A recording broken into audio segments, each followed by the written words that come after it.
أعوذ بالله من الشيطان الرجيم.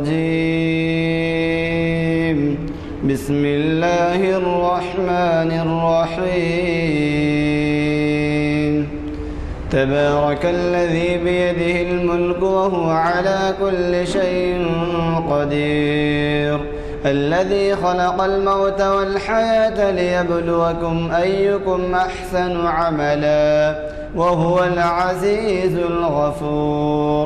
الذي خلق 7 سماوات طباقا ما ترى في خلق الرحمن من تفاوت فارجع البصر هل ترى من فتور. صدق الله العظيم.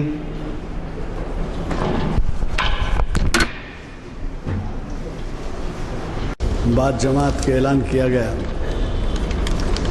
کہ تاریخ اسلام لیکچر کی 727ویں نشست آج جامع مسجد عالیہ گن فاؤنڈری کے کانفرنس ہال میں منعقد ہو رہی ہے بعد نماز عصر، یعنی آج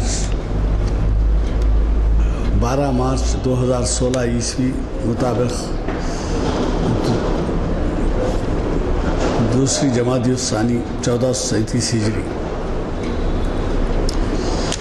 اور اسے مخاطب کر رہے ہیں جامع مسجد جناب احمد علی صاحب کیوریٹر، جو آپ کے جانے پہچانے مقرر ہیں، کیوریٹر سالار جنگ میوزیم، اور اب تک ہمیں کئی دفعہ اپنے مطالعے سے، اپنی علمی صلاحیتوں سے استفادے کا موقع دے چکے ہیں، اور یہ تاریخ اسلام کی نشست 727ویں نشست ہے، اور ہمیشہ موصوف کی یہ تڑپ رہتی ہے کہ آپ تاریخی اہمیت کے واقعات اور حقیقتوں سے واقف ہوں۔ آپ کا مطالعہ اتنا وسیع ہے کہ آپ کو بڑے بڑے کانفرنسز میں شاید ہی کوئی ملک ایسا چھوٹا ہو، خصوصاً مڈل ایسٹ کا، جہاں آپ کو نہ بلایا جاتا ہو، کیا ترکی، کیا ایران، کیا ابو دھابی، کیا فلاں۔ بہرحال یہی نہیں بلکہ بیرون ممالک میں بھی آپ، اور دوسرے ممالک میں بھی آپ نے خطاب کیا ہے اور اپنی صلاحیتوں سے عوام کو استفادے کا موقع دیا ہے۔ آج ہماری خوش قسمتی ہے کہ وہ شاید 2 مہینے کے بعد تشریف لا رہے ہیں، کیونکہ اکثر ان کو باہر دلی یا پھر بیرون ملک کے دورے پڑتے ہیں، اور نتیجہ یہ ہوتا ہے کہ ہمارے لیے وہ کم از کم مہینے میں ایک لیکچر کا موقع دیتے تھے، لیکن بعض مرتبہ 2 مہینے ہو جا رہے ہیں اور لیکچر کا موقع نہیں مل رہا ہم لوگ سننے کا۔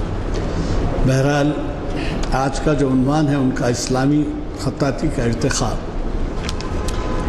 اور یہ عہد نبوی سے کس طرح سے آغاز ہوا وہ بتانا چاہ رہے ہیں کہ ابتدا میں عہد نبوی میں اسلامی خطاطی کا ارتقاء کیسے تھا، اور یہی نہیں کہ وہ کتابوں کا مطالعہ کرتے ہیں، بلکہ ان کا تجربہ جو ہے سالار جنگ میوزیم ہی نہیں، بلکہ اس زمانے کے سرکار دو عالم صلی اللہ علیہ وسلم کے زمانے کے جو ممالک سے روابط تھے، وہاں کے میوزیمز میں بھی جو باتیں محفوظ کی گئی ہیں، جو خطاطی کے نسخے محفوظ کیے گئے ہیں، ان سب کا انہوں نے نہ صرف معائنہ کیا ہے، مطالعہ بھی کیا ہے۔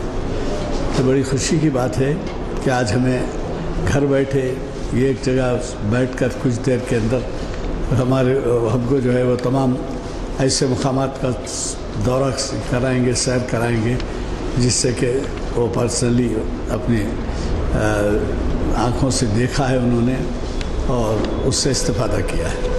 میں آپ کا زیادہ وقت لیے بغیر آج کے مقرر صاحب سے گزارش کروں گا۔ لا الہ الا اللہ واللہ اکبر اللہ اکبر وللہ الحمد۔ سبحان ذی الملک والملکوت، سبحان ذی العزت والعظمت والہیبت والقدرت والکبریاء، ذو الجلال والکمال والجبروت، سبحان ملک المقصود، سبحان ملک المعبود، سبحان ملک الموجود، سبحان الملك الحي الذي لا ينام ولا يموت أبدا أبدا سبوح قدوس ربنا ورب الملائكة والروح محمد رسول الله عليه الصلاة الله هو سيد الكون سيد الإنس والجن هو رسول صادق وهو إنسان كامل. أعوذ بالله من الشيطان الرجيم بسم الله الرحمن الرحيم. وعلم آدم الأسماء كلها وقال اقرأ باسم ربك الذي خلق وقال نون والقلم وما يسطرون صدق الله العظیم. صدر اجلاس عالی جناب غلام یزدانی صاحب، سینئر ایڈوکیٹ ہائی کورٹ، میرے بھائی نانک سنگھ نشتر صاحب، معزز سامعین اکرام اور خواتین، السلام علیکم. جیسا کہ میرا عنوان ہے اسلامی تاریخ خطاطی کا ارتقاء. حضرات، دنیا میں چند ایک باتیں ایسی پھیلی ہوئی ہیں جس سے جو ہے آدمی کے ذہن متزلزل.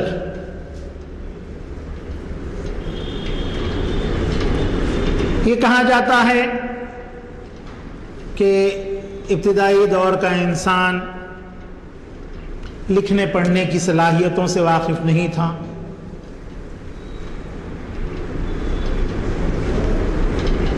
اور پھر کچھ لوگ کہتے ہیں بھائی انسان بندر کی شکل میں تھا، وہ اس طرح تھا اس طرح تھا. بہرحال جتنے ذہن اتنی گفتگو. لیکن کلام مجید میں اللہ رب العزت کھل کر ارشاد فرماتا ہے وَعَلَّمَ آدَمَ الْأَسْمَاءَ كُلَّهَا، اور ہم نے آدم علیہ السلام کو تمام اسماء اور تمام علوم کو سکھا دیا تھا. تو اب کس طرح سے لوگ یہ کہتے ہیں اور تاریخی کتب میں یہ بات بتائی جاتی ہے کہ انسان ابتدائی دور کے انسان کو بولنا نہیں آتا تھا، لکھنا نہیں آتا تھا. سمجھیے، تو اس طرح کی گفتگو چلتی ہے.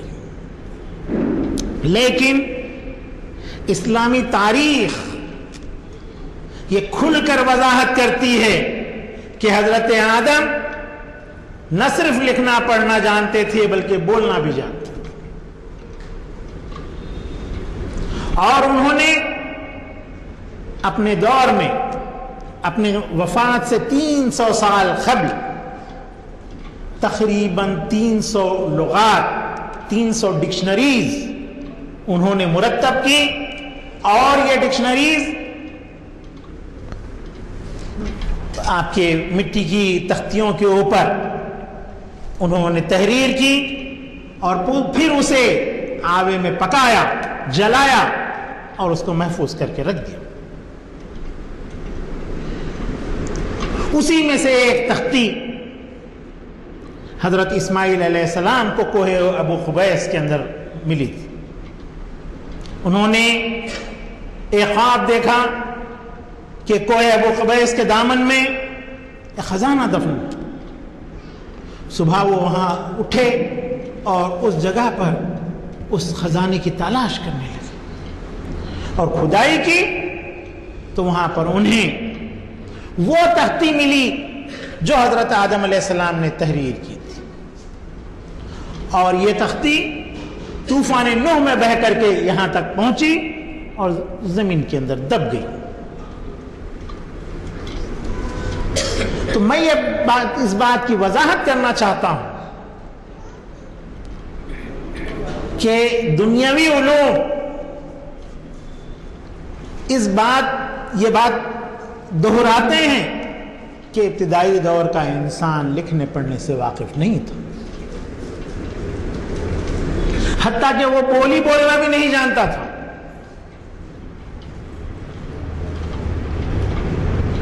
یہ سراسر غلط۔ پیغمبر اسلام صلی اللہ علیہ وسلم نے بھی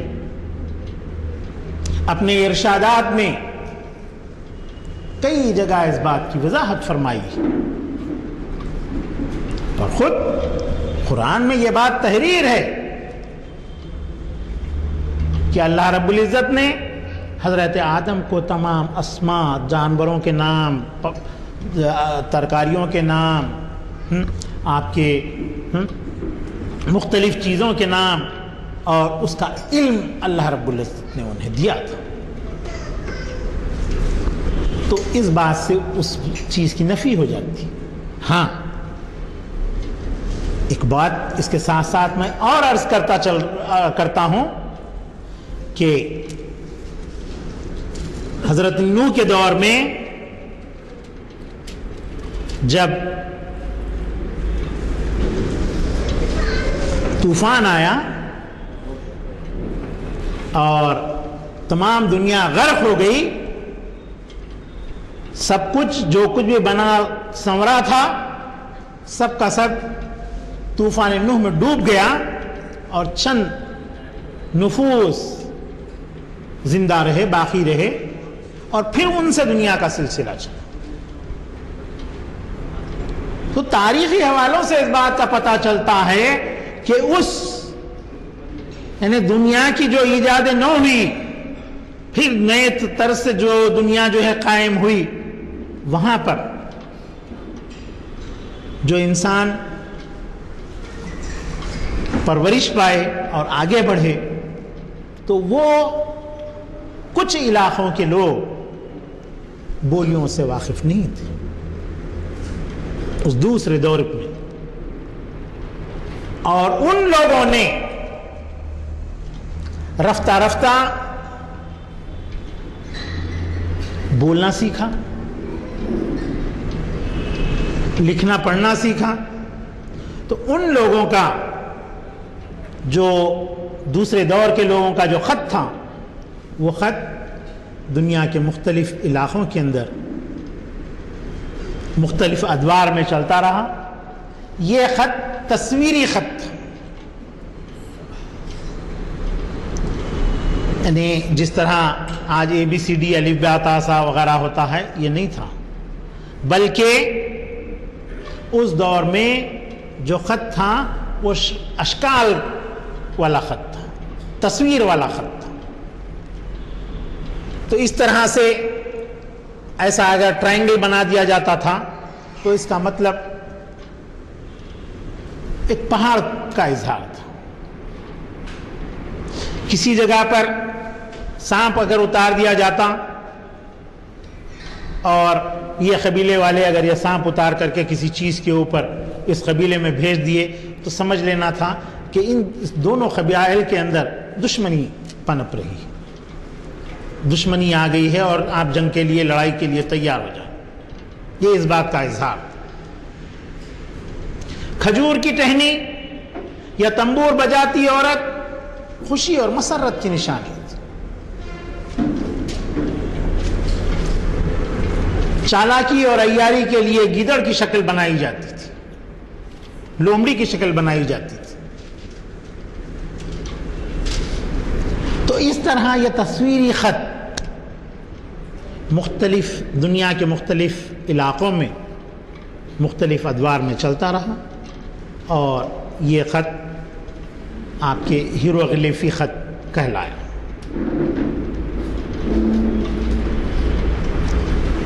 اس کے بعد اس خط کے اندر ڈیولپمنٹس آتے رہے، ترقی ہوتی رہی، اور پھر اسی سے ہیراتیقی، دیموتیقی، اور پھر اس کے بعد رفتہ رفتہ نبطی وغیرہ خطوط اس سے جنم لیے، اور خط نبطی سے عربی خط وجود میں آیا. حالانکہ میں یہ نہیں کہہ رہا ہوں کہ تجدید ہوئی کہنا چاہیے مجھے. دنیا جس وقت قائم ہوئی تھی اس وقت بھی زبان عربی موجود تھی. نہ صرف عربی بلکہ آدم علیہ السلام نے 300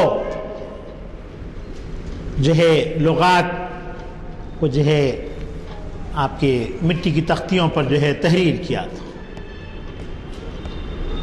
فتوح البلدان میں اس کا ذکر ملتا ہے. میں نے اس کو تفصیل سے جو ہے میری کتاب اصول مخطوطہ شناسی کے اندر پیش بھی کیا ہے، اور پھر اب اس کا ریوائزڈ ایڈیشن جو ہے آ رہا ہے. انشاءاللہ 2-4 مہینے کے اندر شائع ہو جائے گی کتاب. اور یہ کتاب 24 یونیورسٹیز کے اندر پڑھائی جاتی ہے مخطوطہ شناسی کے اصول پر. تو اس کے اندر میں نے دونوں چیزوں کو اور پھر تیسرے جو تاریخ بتائی جا رہی ہے اس تاریخ کو بھی اس کے ساتھ ساتھ پیش کرتے ہوئے اس بات کی صراحت کی ہے کہ ابتدائی دور کا انسان یعنی حضرت آدم علیہ السلام لکھنے پڑھنے سے واقف تھے، اور وہیں سے یہ سلسلہ لکھا اور پڑھائی کا چلتا آ رہا ہے. اور طوفان نوح کے بعد مختلف علاقے کے لوگ ان چیزوں سے محروم ہو گئے تھے. جب دنیا دوبارہ جو ہے تیار ہوئی تو اس دور کا انسان ان باتوں سے ناواقف رہا کچھ علاقوں کے. وہیں سے پھر یہ سلسلہ آپ کا اثر نو شروع ہو. تو حضرت اسماعیل علیہ السلام کے دور میں پھر عربی خط کا جو ہے کی تجدید ہوئی. حضرت ابراہیم علیہ السلام کے پوتے جن کا نام نیابت یا نبوت تھا، وہ اس خط کے جو ہے اس عربی زبان کے جو ہے کو ترویج دینے والے کہلائے، اور ان کو زمانے دوم میں عربی زبان کو رواج دینے کا جو ہے بانی قرار دیا گیا. وہاں سے پھر یہ عربی زبان آہستہ آہستہ ڈیولپ ہوتی رہی، وہاں تک معدوم ہو گئی تھی. اور دوسری باتیں بھی اور میں آپ کے ساتھ آپ سے عرض کرنا چاہتا ہوں کہ طوفان نوح کے بعد آپ کے حضرت ادریس کے دور میں بھی عربی زبان پنپ رہی تھی، لیکن اس کی نوعیت جو آج ہم دیکھ رہے ہیں اس طرز کی نہیں تھی.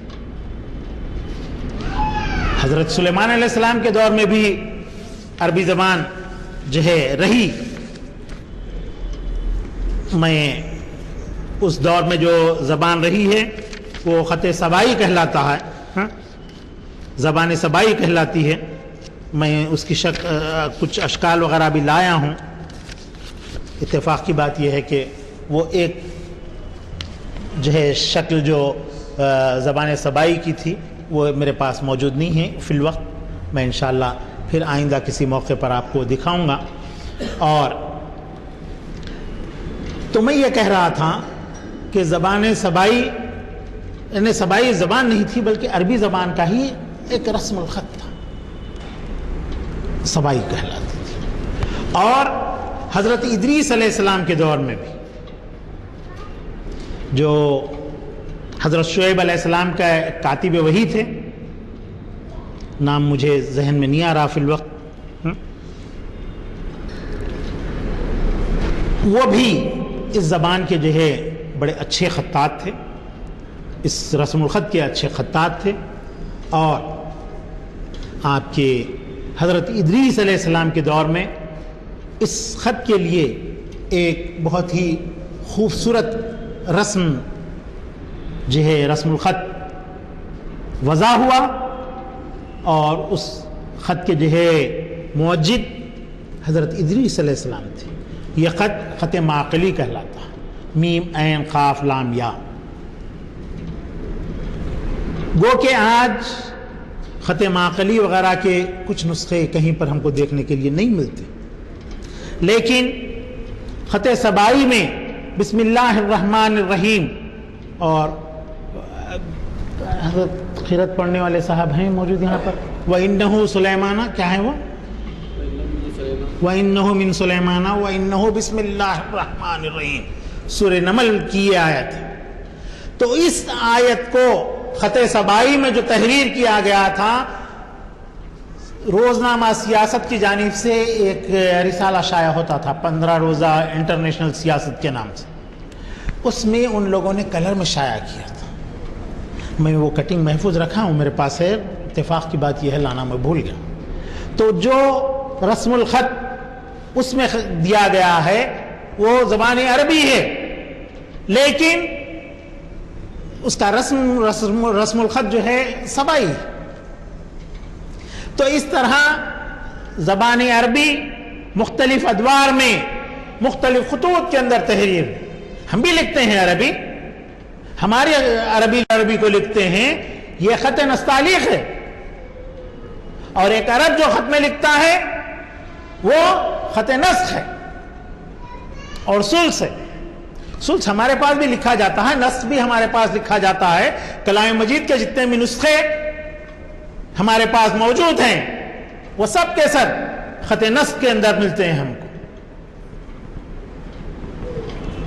ایسے ہی اگر ہم ایران جاتے ہیں تو ایران میں بھی خط نسخ ہی عام ہے کلام مجید کے لکھنے کے لیے، لیکن وہاں پر خط تعلیق میں بھی کلام مجید لکھا جاتا ہے.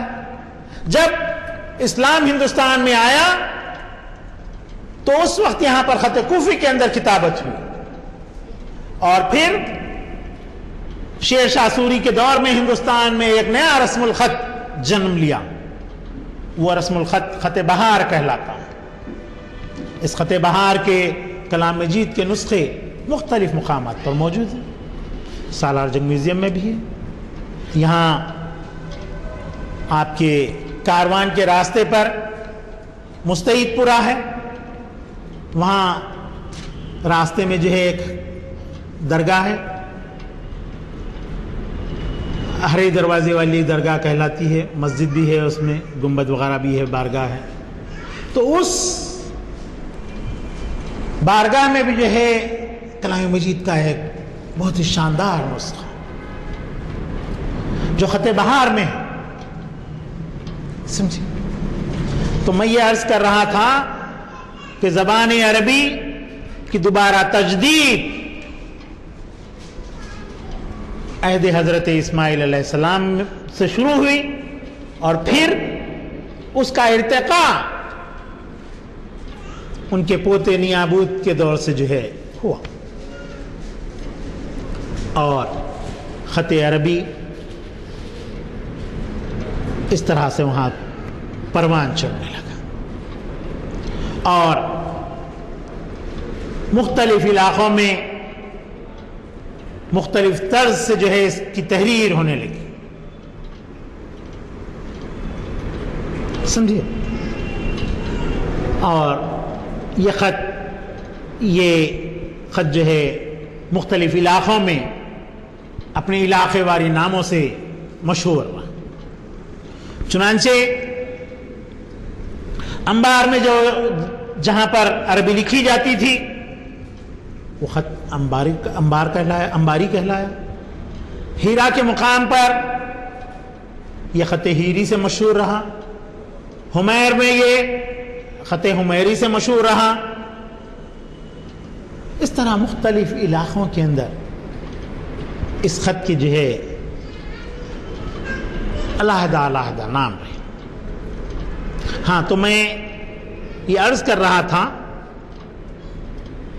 کہ اس خط کا جو ہے حضرت شعیب علیہ السلام کے دور میں ایک خاندان تھا جو قبیلہ طے یا قبیلہ تمس سے تعلق رکھتا تھا، اور عربی زبان کے جو حروف تہجی تھے، یہ حروف تہجی اس قبیلے طے یا تمس کے جو شہزادے تھے ان کے نام بھی جو ہے اسی کے طرز کے اوپر بنے. آج جو ہم عربی زبان، اردو، فارسی وغیرہ کا الف ب ت سے جو اس انداز میں لکھتے ہیں، یہ جو ہے آپ کے اس کا تسلسل اس طرح سے نہیں تھا پہلے. یہاں چند بزرگ حضرات بھی موجود ہیں، وہ واقف ہوں گے. الف بے جیم دال ہوتا تھا، الف کے بعد بے آتا تھا، بے کے بعد تے نہیں آتا تھا، سے نہیں آتا تھا، پے نہیں آتا تھا، ٹے نہیں آتا تھا، بلکہ الف بے جیم اس کے بعد دال. یہ طرز، یہ ترتیب ابن مخلا نے سن 1000 عیسوی کے اندر رائج کی، جو موجودہ ہے الف بے پے تے تے ٹے سے والی. اور جو بزرگ حضرات یہاں پر ہیں وہ اس بات سے واقف ہیں کہ ہم بغدادی قاعدہ جو پڑھتے تھے اس میں الف ب ت سے آنے کے باوجود پھر آگے ہم کو جو ہے دوسرے سبق 5ویں سبق میں تقریباً ابجد ہم پڑھتے تھے. الف بے جیم دال ابجد، ابجد، حوز، حتی، کلمن، صافس، خرشت، بس برقاص. یہ صرف 22 الفاظ عربی زبان کے تھے، یہ 22 حروف تہجی عربی زبان کے تھے. اور اس کے بعد سے ضاد، غین اور دوسری حروف تہجی یاد نہیں آ رہے ہیں، 6 ہے جملہ، یہ بعد میں رائج. سمجھے، زبان جب ڈیولپ ہوئی، سمجھے، جب جو ہے حضرت اسماعیل کے پوتے نیابت وغیرہ کو جو ہے اہل روم نے تباہ و برباد کر دیا، ان کی سلطنتوں کو اجاڑ دیا، تو اس وقت رومی سلطنت کا جو ہے آپ کے اختلاط آپ کے عرب علاقوں کے اندر ہوا، تو چند ایک نئی جدید الفاظ آ گئے، اور وہ الفاظ ہماری عربی زبان میں نہیں تھے. تو اب ان الفاظ کے آ جانے کے بعد عربی زبان کے اندر ایک نیا ڈیولپمنٹ آیا، تو اس کی وجہ سے دوسری زبانوں کے حروف تہجی اس کے اندر لیے گئے، جیسا ہمارے اردو کے اندر لیے گئے ہیں. اب ہم جھٹکا لکھتے ہیں، جیم ہے، جھا، جھا نہیں ہے اردو میں، فارسی میں نہیں ہے، عربی میں نہیں ہے. چ چھ ج جھ نہ، یہ جو ہندی، دیوناگری، سنسکرت سے ہمارے پاس آیا،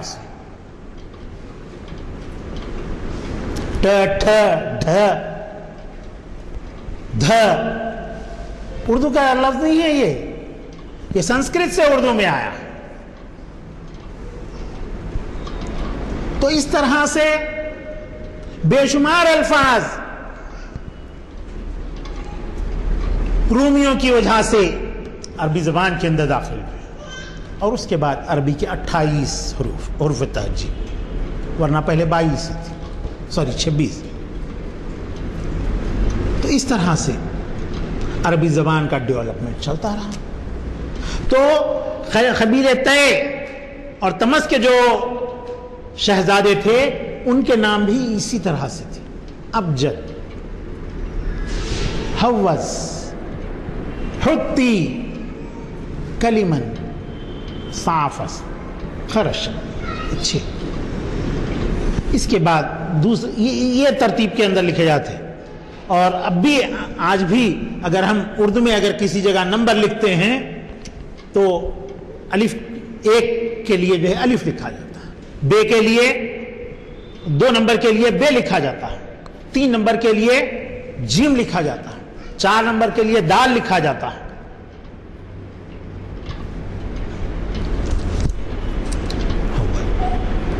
پھر 5 نمبر کے لیے ہے لکھا جاتا، 6 کے لیے واو لکھا جاتا، پھر 7 کے لیے زے لکھا جاتا ہے. اس طرح سے آ کر کے اختتام ہوتا ہے غین پر. غین کے 1000 نمبر ہو جاتے ہیں. سمجھے؟ تو اس طرح زبان عربی کا ڈیولپمنٹ ہوتا رہا اور سرکار رسالت مآب کا دور آیا. عہد رسالت کے میں عربی زبان بہت خوب پھلی پھولی. یہ عرب علاقوں سے نکل کر کے عجم میں پہنچی. عرب اور عجم کے تعلق سے میں تھوڑا سا آپ سے کو کہتے ہوئے آگے بڑھتا ہوں. عجم کہتے ہیں گونگے اور بہرے. تو اہل عرب خود اپنے آپ کو جو ہے سب کچھ جاننے سمجھنے والا تصور کرتے تھے اور ہم لوگوں کو اجمی کہتے تھے. کوئی قبیلے قریش کے ہیں تو یہاں پر وہ لوگ کہیں گے ہم کو کہ جو ہے اجمی نہیں بولتے وہ لوگ، اجم بولتے وہ لوگوں کی حالت یہ ہو گئی اتمی کہتے ہیں. اصل میں وہ اجمی، تو ہم کو اجمی کہا جاتا ہے. گونگے بہرے، بولنا نہیں آتا. اہل زبان تھے وہ. سمجھے؟ تو ایران، ہندوستان وغیرہ یہ سب علاقہ عجم کہلاتا. تو جب رسالت مآب کے دور میں اسلام دنیا کے مختلف ممالک کے اندر پھیلنے لگا تو اسلام کے وسیلے سے قرآن مجید وہاں پہنچی. قرآن اسلام کا ہی ایک جز ہے. قرآن وہاں پر پہنچی اور زبان عربی بھی دوسرے مقامات کے اندر اس توسط سے پہنچی. حالانکہ لوگ عربی پڑھنا نہیں جانتے تھے، لیکن یہ ایک مذہبی زبان تھی. اس کی وجہ سے لوگ وہاں پر جو ہے اس زبان کو پڑھنے سیکھنے لگے. تو لوگوں کو اس زبان کے پڑھنے میں بڑی دقت آتی تھی. دقت آنے کی وجہ یہ تھی کہ آج جس طرح آپ کلام مجید میں دیکھتے ہیں زیر زبر پیش یعنی اعراب، اس کو اعراب کہتے ہیں، تشدید، جزم، یہ سب اعراب، یہ نہیں ہوتے تھے اس دن. اور اس کے ساتھ ساتھ دوسری اور ایک اہم بات یہ تھی کہ بے کے لیے ہم نیچے ایک نقطہ دیتے ہیں، تے کے لیے پیٹ میں 2 نقطے دیتے ہیں، اوپر 2 نقطے دیتے ہیں. یہ نقطے وغیرہ بھی نہیں تھے بھائی. جو کچھ لکھا جاتا تھا غیر اعرابی تھا اور غیر منخوط تھا، یعنی نقطے نہیں ہوتے تھے اس کے اوپر. میں آپ کو کچھ اس دور کی تحریریں آپ کے سامنے پیش کر رہا ہوں.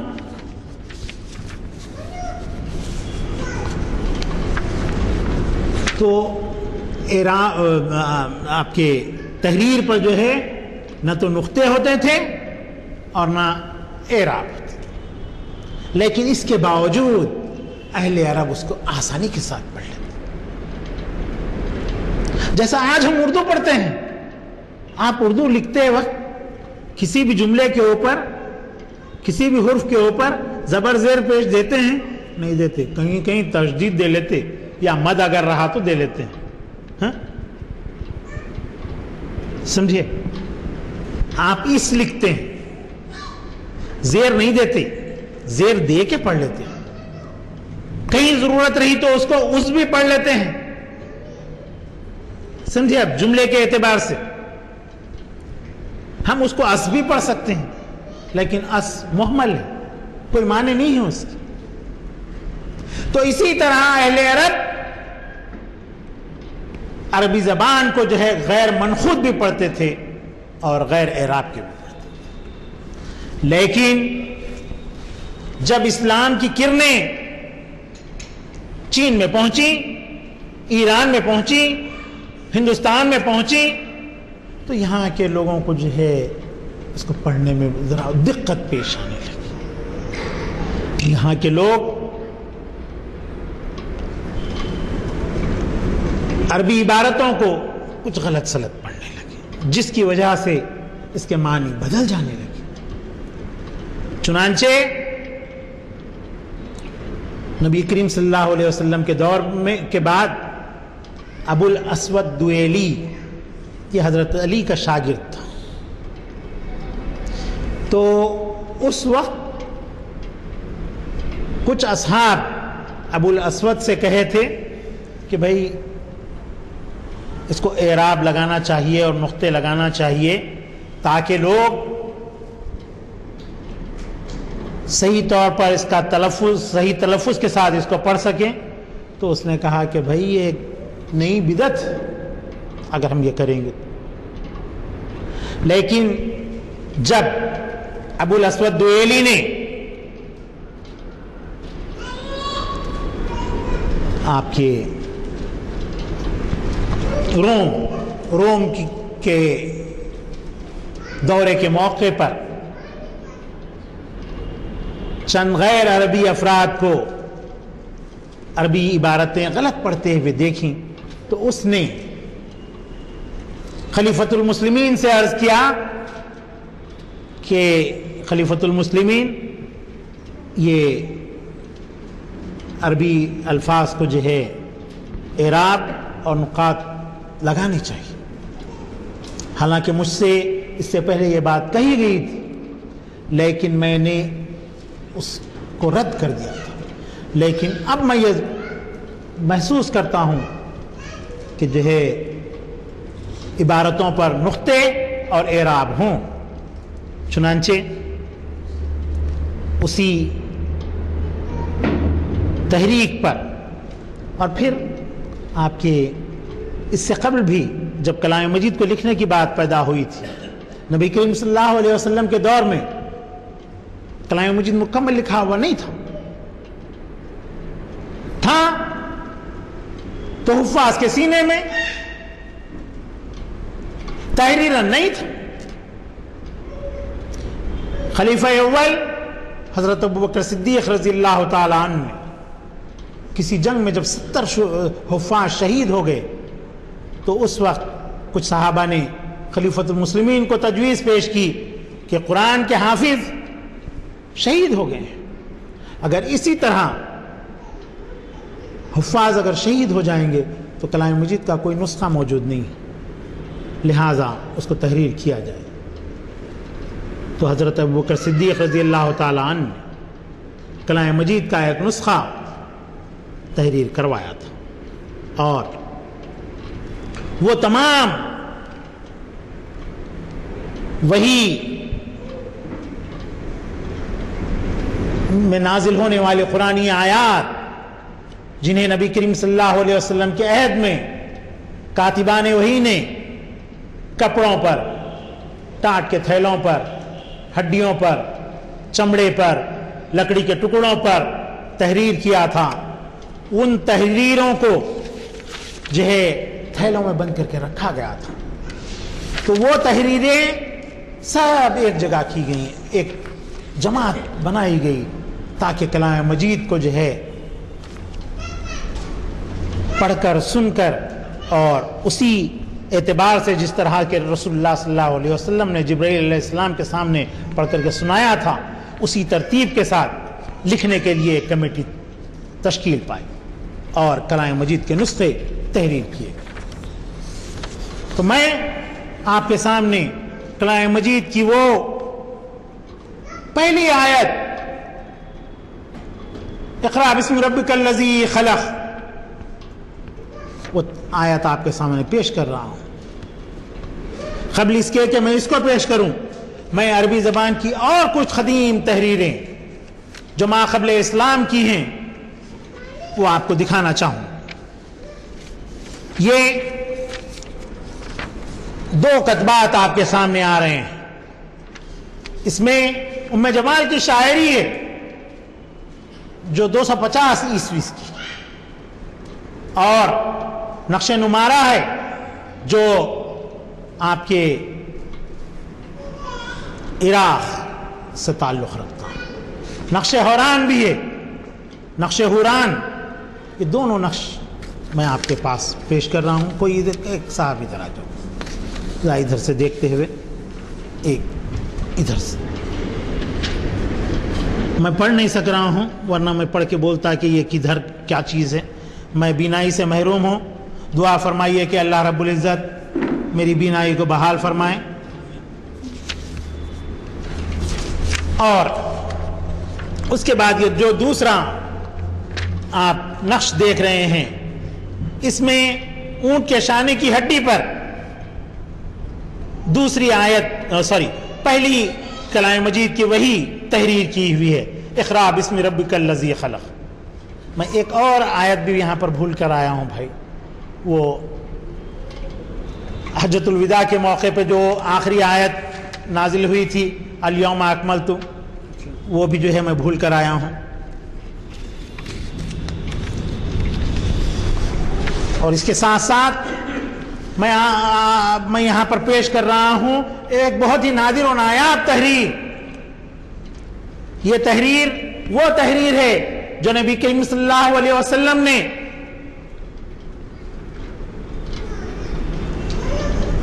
جو ہے مختلف حکمرانوں کو تبلیغ اسلام کے لیے جو خطوط بھیجے تھے، نجاشی کے لیے اور آپ کے مخوخص کے لیے، وہ خطوط جو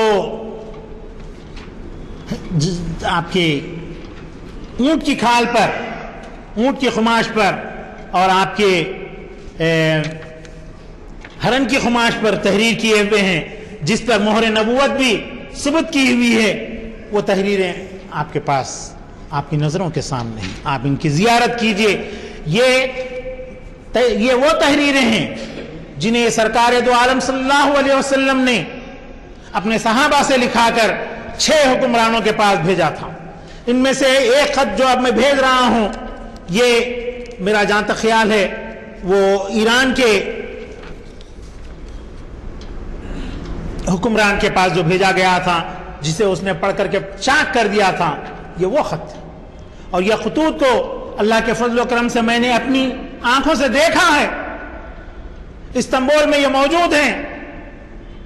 توپ خافی میوزیم میں سلطان عبد المجید کا جو پیلس ہے، اس پیلس کے اندر میں نے ان خطوط کو جو ہے ان آنکھوں سے دیکھا ہے.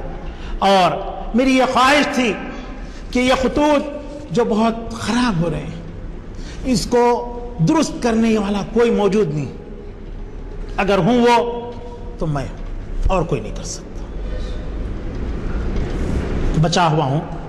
میں نے وہاں کی حکومت سے خواہش کی، التجا کی کہ بھائی یہ دیجئے، میں اس کو جو ہے درست کر دوں گا. مگر وہ لوگ بہت خوف زدہ، ہیبت زدہ تھے.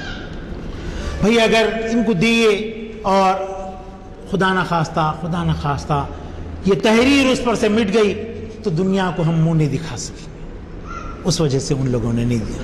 میں ان سے بتا بھی دیا کہ آپ کوئی اور دوسری تحریر دیجئے، میں اس کے اوپر کام کروں گا اور آپ کو دکھا دوں گا.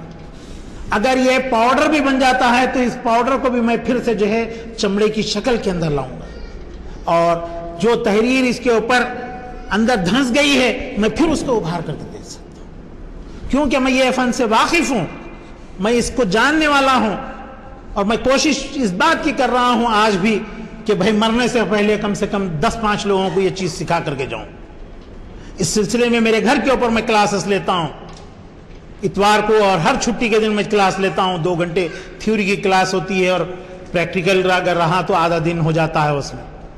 کہ کچھ لوگ ان خطوط کو پڑھنا سیکھ لیں، ان خطوط کی حفاظت کرنا سیکھ لیں، ان خطوط کو کس طرح سے محفوظ رکھا جاتا ہے سیکھ لیں. یہ خطوط جو پھٹ گئے ہیں، اس کے اندر جو ایسیڈیٹی آ گئی ہے، وہ ایسیڈیٹی کو کس طرح سے نکالا جاتا ہے، یہ چیز سیکھ لیں تاکہ یہ فن آگے چلتا رہے. مگر مجبوری ہے کہ لوگوں میں یہ فن کو سیکھنے کا جذبہ نہیں سمجھیں. اور یہ نبی کریم صلی اللہ علیہ وسلم کی مہر نبوت ہے جو ان خطوط کے نیچے لگی ہوئی تھی. اور پھر اس کے بعد کلام مجید کے مختلف نمونے ہیں یہاں پر، اور آپ کے حضرت عثمان کے دور کے بعد حضرت معاویہ کے دور میں جو کلام مجید کی تحریریں ہوئی تھیں وہ تحریری نسخے جو ہے یہاں پر آپ دیکھ رہے ہیں. جی، اور اگر وقت ہوا ہے تو اذان سے 5-7 منٹ پہلے آپ بول دیجئے، میں اپنی بات کو ختم کر دیتا ہوں. تو بہرحال یہاں پر جو ہے کئی ایک اور نمونے ہیں کلام مجید کے، یہ یہاں پر سے جو ہے آپ کے پاس بھیجے جا رہے ہیں. آپ لوگ اس تمام کو جو ہے دیکھ لیجئے اور اس کو آگے بڑھاتے جائیے، چونکہ گفتگو ختم نہیں ہوئی ہے. انشاءاللہ پھر آئندہ اگر کسی موقع پر جو ہے میری بات رہی. اس حال میں جو ہے محی الدین قادری زور صاحب کو کون نہیں جانتا. یہ محی الدین قادری زور یہ حیدرآباد، ریاست حیدرآباد کی وہ شخصیت ہیں جو بعد میں چل کر آل انڈیا شہرت ہی نہیں بلکہ بین الاقوامی شہرت کے حامل ہو گئے. اور ان کا ادب، ان کے ادب کے جو خدمات ہیں خصوصاً تکنی ادب وغیرہ کی، وہ بہت ہی دلچسپ ہیں. اور ان کے تمام زندگی بھر کے محنت کو، اثاثے کو ان کے فرزند رفیع الدین صاحب نے شائع کروایا ہے. کل یہ سالار جنگ میوزیم میں 10:30 بجے، غور سے سنیے آپ حضرات، شرکت کے لیے اپیل کر رہا ہوں. 10 بجے 9:30 سے آپ تشریف لائیں. چائے نوشی کے بعد 10 بجے سے اس کا آغاز ہو رہا ہے. 10 بجے کے بعد سے کچھ لیکچرز ہوں گے، کتاب ریلیز ہوگی، 3 جلدیں ہیں. پھر آپ کو لنچ بھی وہیں کھانا ہوگا، اور پھر لنچ کے بعد دوپہر میں تقاریر ہیں پھر، اور ایک سے ایک نامور پروفیسر اردو ادب کے وہ آپ کو مخاطب کریں گے. اور پھر اس کے بعد چائے نوشی کے بعد پھر یہ سلسلہ جاری رہے گا جو شاید مغرب تک رہے گا. لیکن میری یہ خواہش ہے کہ اگر آپ پورے دن میں بھی شرکت نہ کر سکتے ہوں تو ضرور بضرور اس سے استفادہ کیجیے. یہ غیر معمولی اہمیت کے حامل تاریخی تحریرات ہیں، اور اس سے بہت کچھ آپ استفادہ کر سکیں گے. اور جو محنت اس پر ہوئی ہے اس کا اندازہ آپ اسی وقت لگا سکیں گے جب آپ کے ان تصانیف کو دیکھیں گے.